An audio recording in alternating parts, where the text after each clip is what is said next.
I'd been working late at the office, trying to meet an impossible deadline, when I decided to call it a night. My body ached with exhaustion, but there was something satisfying about finally stepping out into the cool evening air, heading home.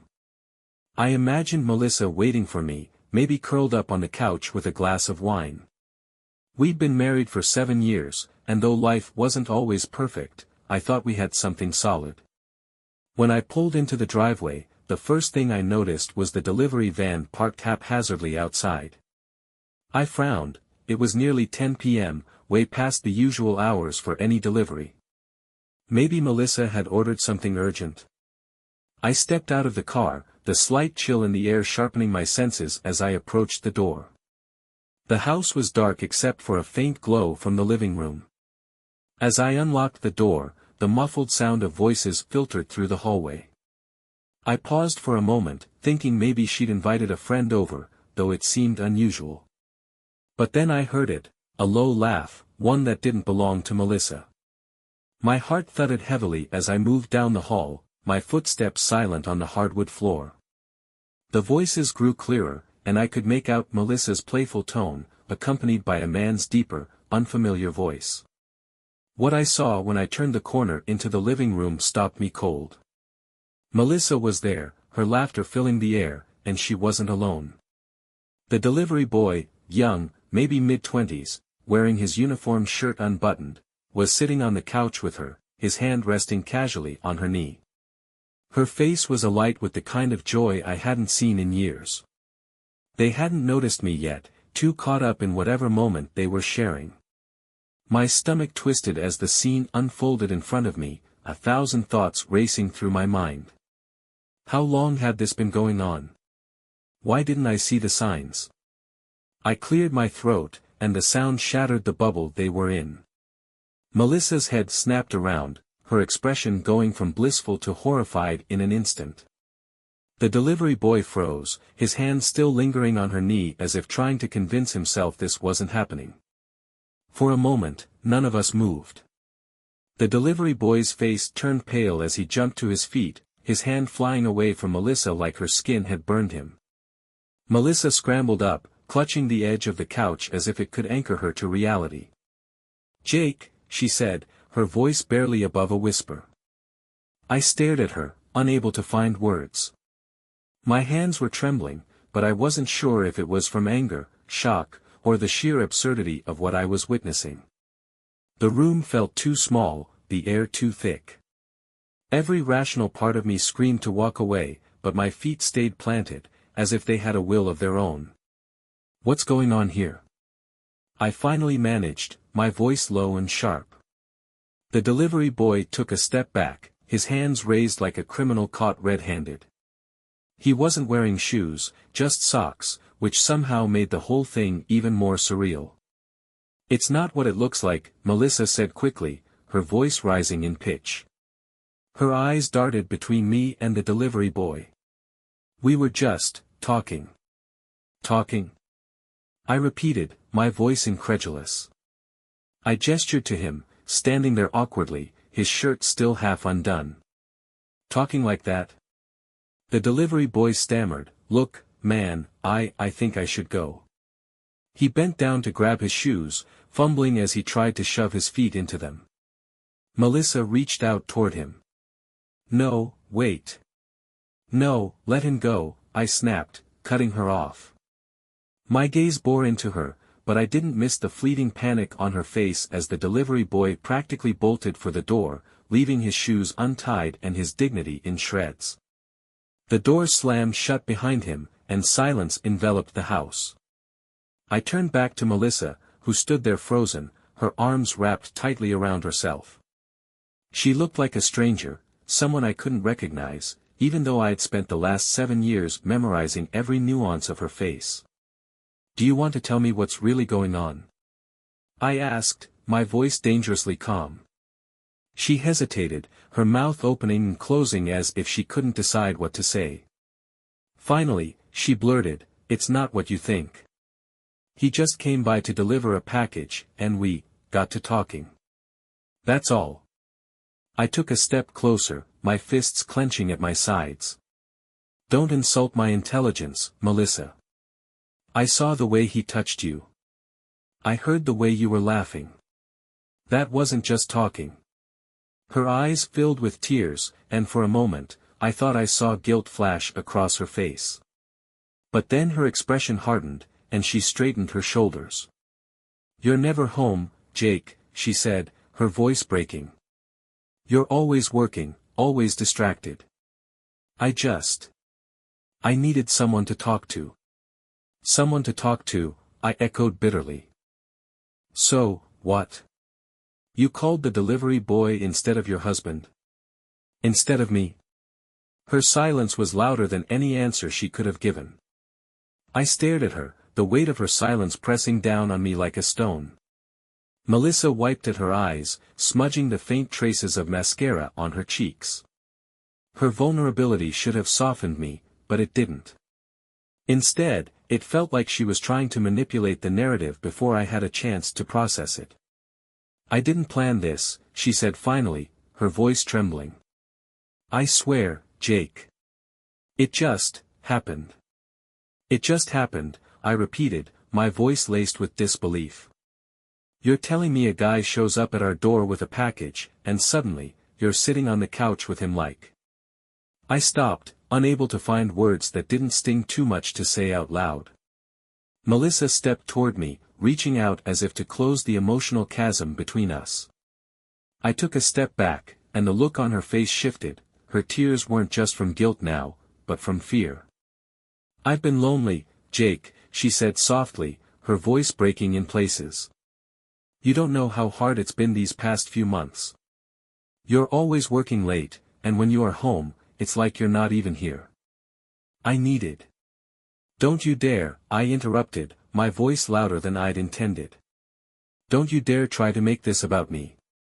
I've been working my ass off for us, for this house, for this life. And this, I gestured wildly to the now empty space where the delivery boy had been, this is how you repay me. She flinched at my words, but her resolve didn't waver. It's not about repaying anything, Jake. It's about feeling something again. Do you even remember the last time we just sat together and talked? Or laughed? Or felt like we mattered to each other? Her words hit like a hammer. I wanted to argue, to fight back, but I couldn't deny the truth hidden in them. We had drifted. I knew it. I'd felt it in the silences that stretched too long, in the way her touch had started to feel perfunctory rather than loving. But I'd told myself it was just a phase, one of those lulls that every marriage goes through. I hadn't realized how deep the cracks had run. So, what? I asked, my voice raw. You decide the best way to fix us is to flirt with strangers. To let some guy walk into our home, into my home, and make you feel alive again. Her lips parted as if to respond, but no words came out. Instead, she sank onto the couch, her face crumpling as she buried her head in her hands. Her shoulders shook as she sobbed, and for a fleeting moment, I felt a pang of guilt. But it was quickly drowned out by the image of the delivery boy's hand on her knee, his easy smile, and the way she'd looked at him. I needed air. I needed space. I can't do this right now, I muttered, turning on my heel. She looked up, her tear-streaked face desperate. Jake, wait. Please don't go. But I was already moving toward the door, my keys jangling in my hand. I paused for a moment, my back to her. I don't know if I can come back from this, Melissa, I said quietly before stepping outside and closing the door behind me. The night air hit me like a slap, cool and sobering. I walked to the car but didn't get in. Instead, I leaned against the hood, staring up at the stars scattered across the inky sky. My mind was a whirlwind of emotions, anger, sadness, betrayal, and a gnawing uncertainty about what came next. I sat in the driver's seat, gripping the steering wheel as if it were the only thing tethering me to reality. The house stood behind me, its warm light spilling out into the quiet street. It looked like any other suburban home, a place of comfort and security. But tonight, it felt like a facade, a hollow shell covering up the mess inside. The engine rumbled to life, and I pulled out of the driveway without a plan. I just needed to move, to get away from the suffocating weight of what had just happened. My hands shook on the wheel, and I fought to keep my breathing steady. The streets were mostly empty, the occasional flicker of a passing streetlight casting long shadows. Eventually, I found myself at a park I hadn't visited in years. It was one of those places we used to go when we first started dating, back when life was simple and love felt effortless. I parked the car and got out, walking toward the small lake at its center. The moonlight reflected off the still water, casting everything in a silvery glow. I sat on a bench by the lake, the cool night air biting at my skin. My mind was a battlefield, every memory with Melissa colliding with the image of her and the delivery boy on that couch. How had we gone from the couple who couldn't stop laughing on our honeymoon to this? I replayed her words in my mind. I've been lonely, Jake. The worst part was, I couldn't entirely blame her for feeling that way. I had thrown myself into work, telling myself it was for us, for our future. But in doing so, I had left her behind, hadn't I? Or maybe she'd left me, and I was too blind to notice. As much as I wanted to pin all the blame on her, I couldn't ignore the gnawing question, had I failed her as a husband? The sound of rustling leaves pulled me from my thoughts. A man jogging with his dog passed by, nodding at me as he went. It was such a simple, mundane moment, and yet it hit me with a strange sense of longing. I wanted that simplicity back, the version of us that didn't feel so impossibly broken. I reached into my pocket and pulled out my phone, my thumb hovering over Melissa's name in my call log. Part of me wanted to go back, to demand answers, to yell and scream until something made sense.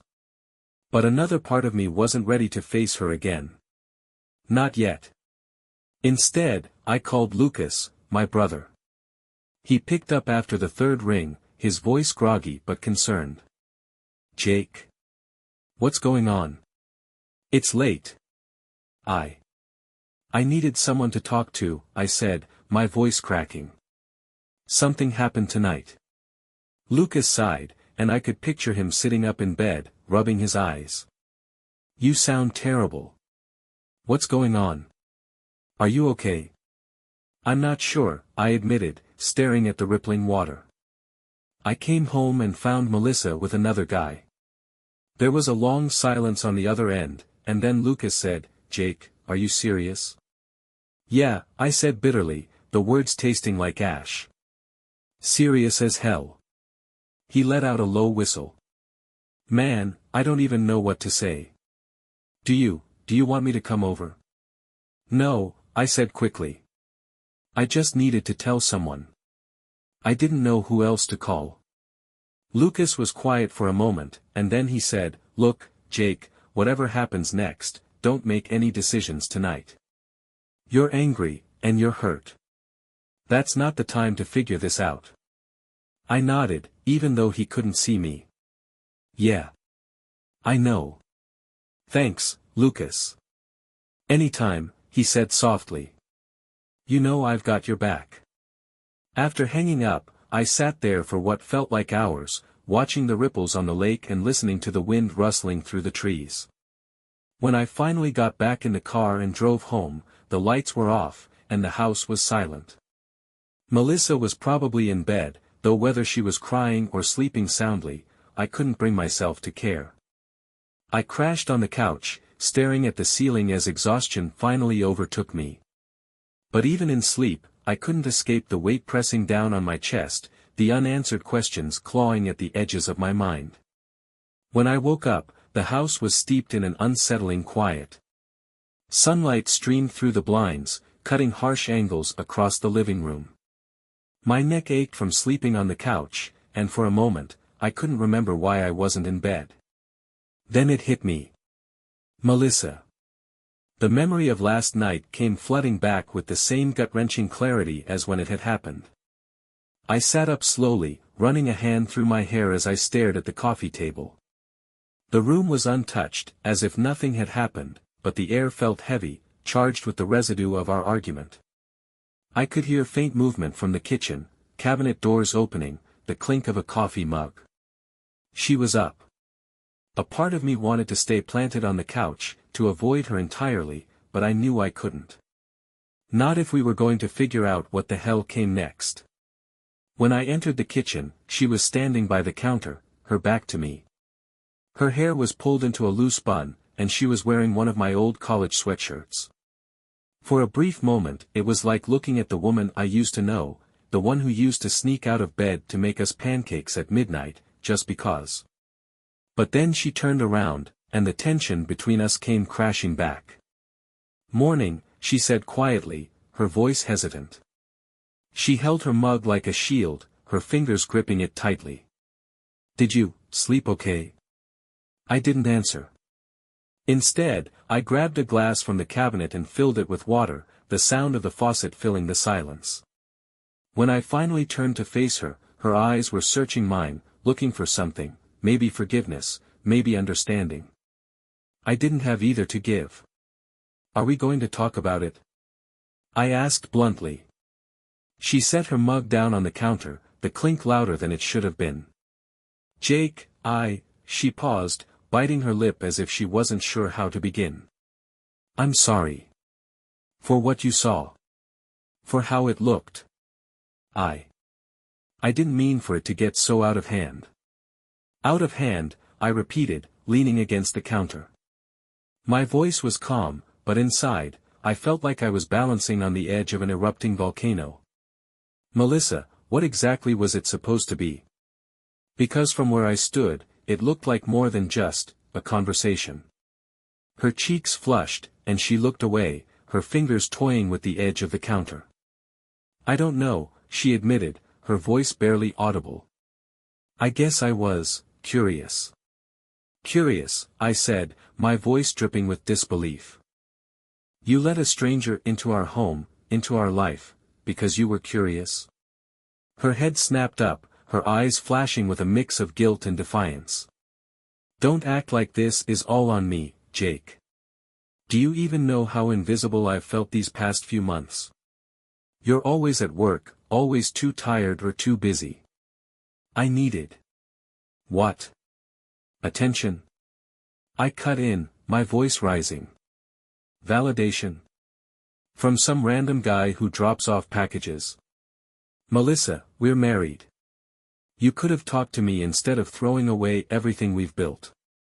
Her eyes welled with tears, but she held my gaze. "I didn't throw anything away.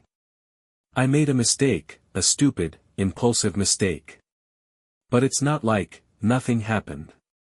Not like you're thinking." I laughed bitterly, shaking my head. "You think that makes it better? That nothing happened? You think that erases what I saw? How I felt?" She stepped toward me, her expression pleading. "Jake, please. I don't want to lose you. I don't want us to lose what we have." I wanted to believe her.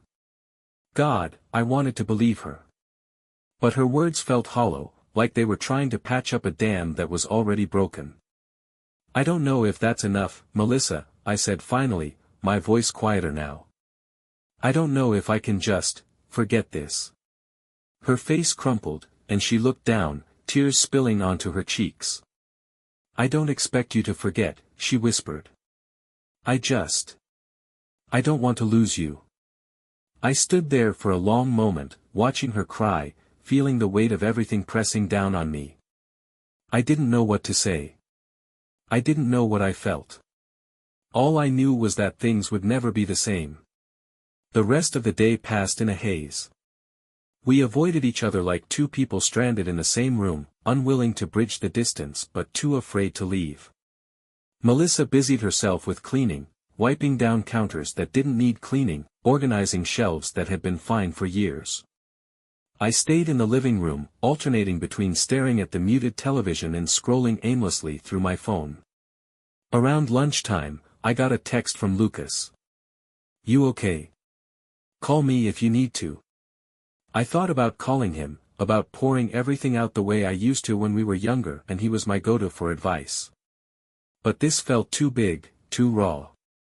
Instead, I typed a quick response, thanks. I'll call later.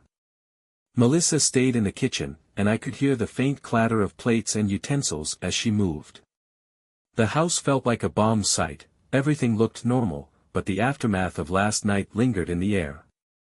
I couldn't stop picturing her on the couch with the delivery boy, the way she'd looked at him, the way she hadn't pulled away.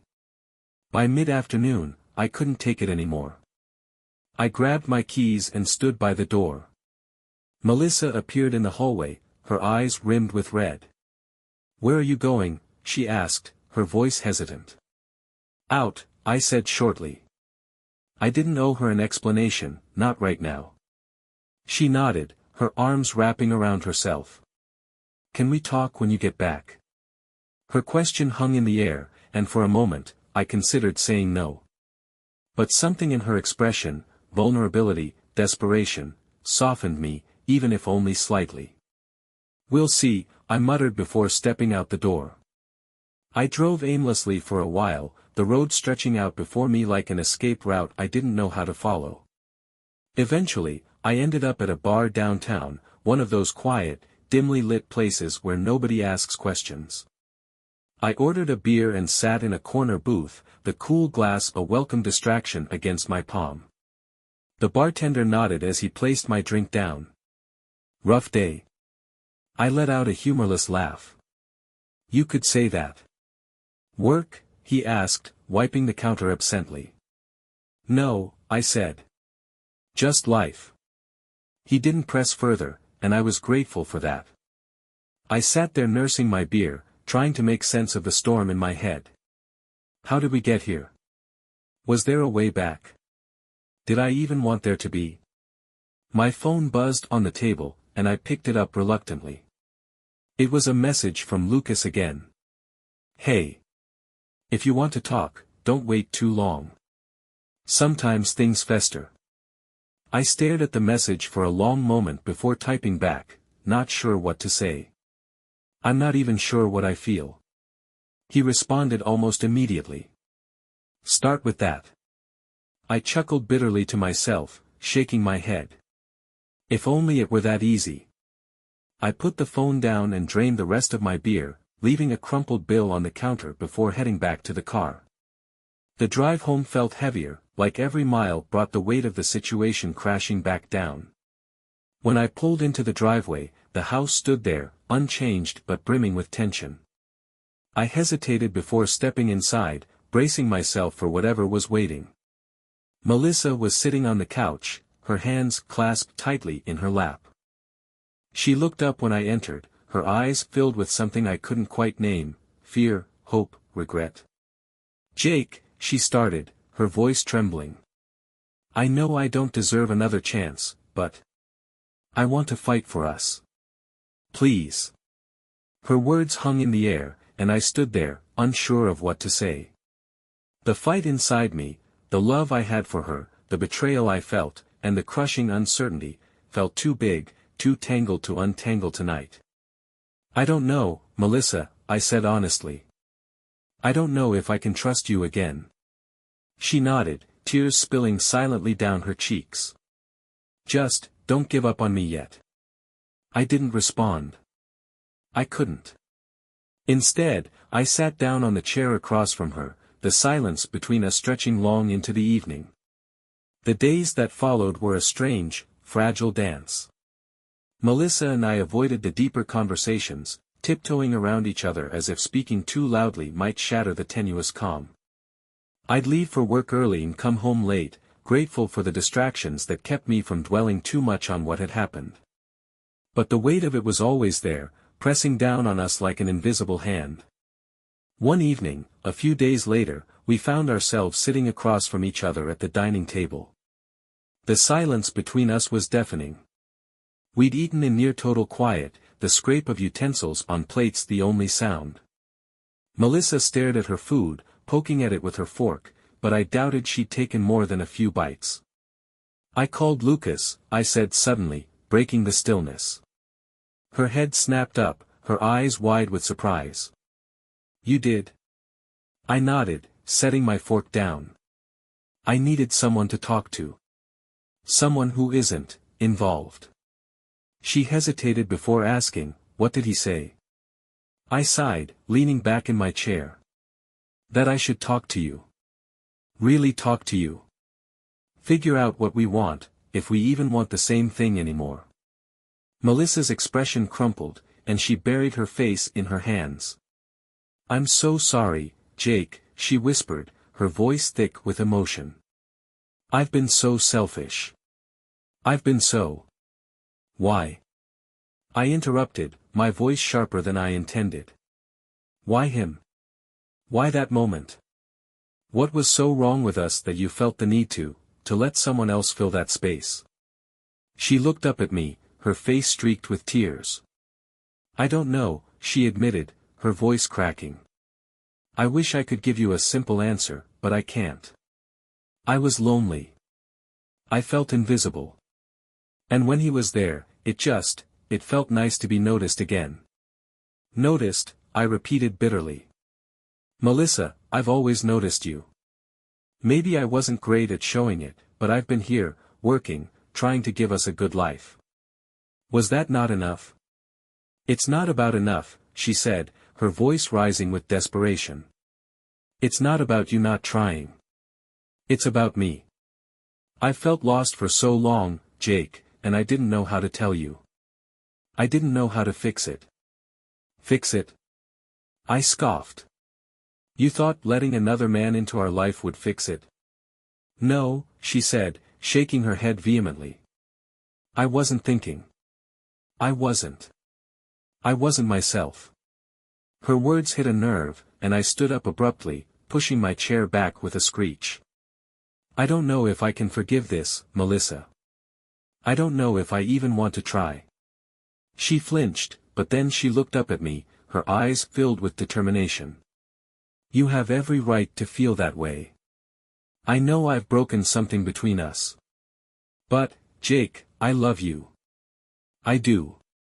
And I'm willing to do whatever it takes to prove that to you." Her words hung in the air, heavy with meaning. I wanted to believe her. God, I wanted to believe her. But the pain of what I'd seen, the betrayal I felt, made it impossible to let her in fully. "I don't know if love is enough," I said quietly. "Not anymore." She didn't argue. She just nodded, her tears falling silently as I turned and walked out of the room. Weeks passed. The house remained quieter than it ever had before, but the anger that once filled it had dulled into a tense, aching kind of calm. Melissa and I had started talking again, though cautiously, as if each word might accidentally detonate a buried landmine. The days of avoidance were over. We both knew that if we didn't confront this, our marriage would be beyond saving. One evening, we sat on the porch as the sun dipped below the horizon, painting the sky in shades of orange and pink. It was a scene we used to enjoy together, long before life had pulled us in different directions. Melissa held her mug of tea, her hands wrapped tightly around it, as if the warmth could shield her from the cold reality of where we stood. "I started therapy," she said softly, breaking the silence. I turned to her, surprised. "You did?" She nodded, staring down at her tea. "I needed to figure out why I did what I did.